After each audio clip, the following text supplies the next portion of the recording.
जी वालेकुम सलाम। कैसे हैं पठान भाई? आपका बड़ा एहसान और करम है, मेरी माँ बुजुर्गा ने आप जैसे लोगों की दुआ है। भाई ये ये बताइए मुफ्ती सलमान अजहरी का क्या रहा? आप तो कल थाने में थे। नहीं, उसी में चक्कर में आज उधर कोर्ट में पेश किए थे और एक एफआईआर उनके ऊपर लॉन्च किए सेकंड। अच्छा, सेकंड भी कर दिए?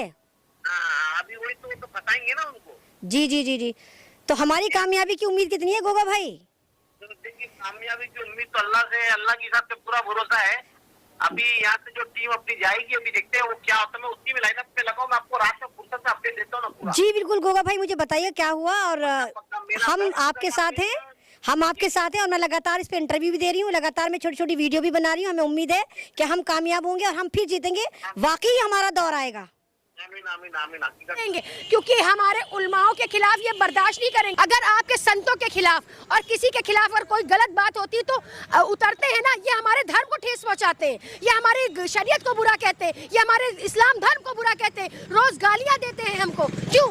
हमारी खता क्या है, हमारी गलती क्या है? क्या हिंदुस्तानी मुसलमान होना गलत है? क्या हिंदुस्तान में मुसलमान का रहना गलत है? अगर आप ये साफ कर दीजिए मोदी जी, अगर ये स्पष्ट कर दीजिए तो फैसला सरेआम और सरे मैदान में हो जाएगा। कि सुरेश चौहान को जानते हैं? बिल्कुल। उन्होंने मांग उठाया था कि मुफ्ती सलमान को गिरफ्तार करो, इस जहरीली मौलाना को गिरफ्तार करो। वो क्या है? वो खुद क्या है? अपने आप को देखे। सुरेश चौहान की कार्रवाई हुई है, 2 दिन के रिमांड पे भेजे गए हैं, 4 धाराओं में मुकदमा लिखा गया।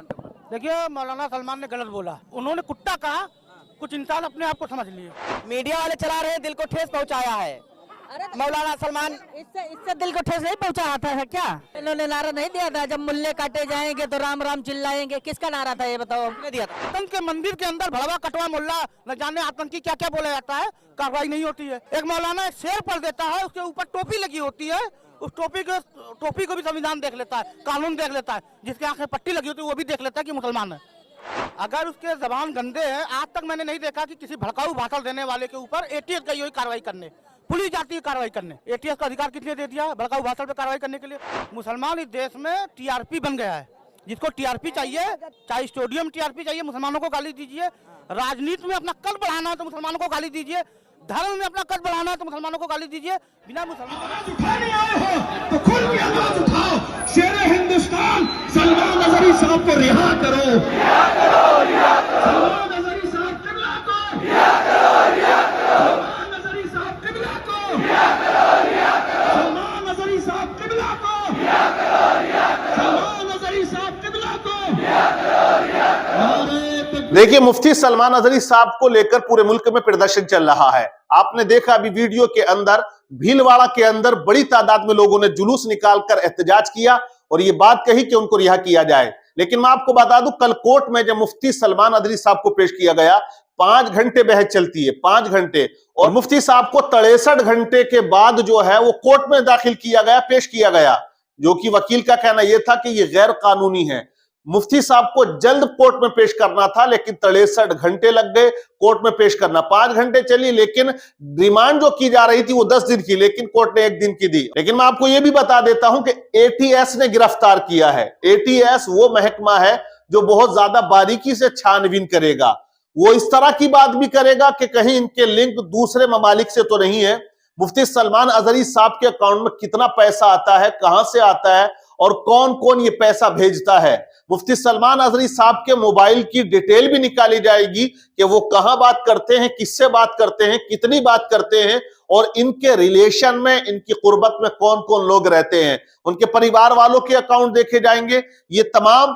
क्योंकि मैं आपको बता दूं, एटीएस जो है वो एक ऐसी ग्रुप है, एक ऐसी टीम है, एक ऐसा महकमा है जो आतंकवाद से जुड़ी हुई चीजें होती है उनको एटीएस देखा करती है कि कहीं इनका लिंक विदेश से तो नहीं है। तो बहुत ज्यादा बारीकी इस केस में चलने वाली है। लेकिन अब आने वाला वक्त बताएगा कि जमानत कोर्ट कब देता है। लेकिन मैं आपको बता दूं, मुसलमानों ने एहतजाज करना जो शुरू किया है उसको कंटिन्यू करना चाहिए, लेकिन कानून के दायरे में रहकर। जो संविधान ने इजाजत दी है वही दायरा क्रॉस नहीं होना चाहिए। किसी तरह के ऐसे नारों का इस्तेमाल ना किया जाए कि जिससे उल्टी कार्रवाई हो जाए।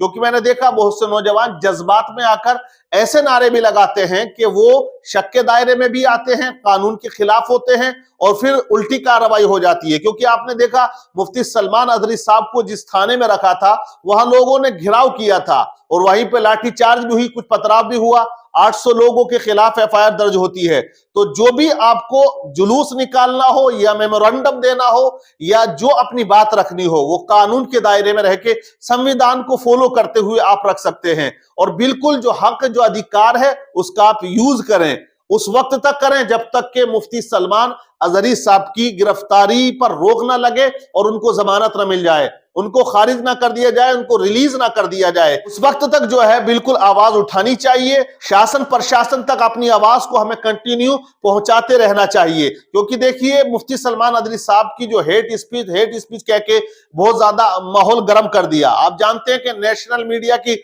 हेडलाइन देख के जहरीला मौलाना, भड़काऊ मौलाना, जो तूफान बदतमीजी है नेशनल मीडिया वाले किया करते एंकर, वो अपने बाप दादाओं का नाम तो बड़े एहतराम से लेते हैं, जो उनको गाइड करते हैं उनका नाम तो बड़े अदब और एहतराम से, और यहां जैसे ही मौलाना का नाम आया ये बदतमीजी और तूफान बदतमीजी पर उतराते हैं। इसलिए मैं ये भी कहूंगा कि जितने नेशनल मीडिया के चैनल हैं कोई मुसलमान उसको ना देखे, उनके हेडलाइन को पढ़ के आगे निकल जाए, उनके चैनल पे क्लिक ना करें, क्योंकि जब क्लिक करोगे तो व्यूज आएंगे उनके, और ये सब कुछ वो व्यूज के लिए किया करते हैं। ज्यादातर एंकर इसीलिए लोग कर रहे हैं कि किसी तरह हिंदू मुसलमान का मसाला लगाकर व्यूज हासिल किया जाए और वो अपनी अर्निंग बढ़ाते हैं। बाकी तो आप जानते हैं जो गोदी मीडिया है वो फिर किस तरह की बातें किया करते हैं। फिर वो चाहते हैं कि इन उलमा को, इन मौलवियों को बदनाम कर दिया जाए ताकि जो आवाज उठाने वाले लोग हैं उनकी आवाज कहीं ना कहीं दब जाए और कोई फिर आवाज उठाने ना पाए। बहरहाल तमाम लोग मिलकर आवाज उठा रहे हैं। मैं कहूंगा उसमें देवबंदी फिरके के लोग भी हैं, तमाम जितने भी फिरके के लोग हैं तमाम मिलकर मुत्तहिद होकर आवाज उठा रहे हैं और ये उठानी चाहिए। और ये एक अच्छी पहल है तमाम लोगों के लिए, तमाम मसलक के लोगों के लिए, तमाम अकाईद के लोगों के लिए।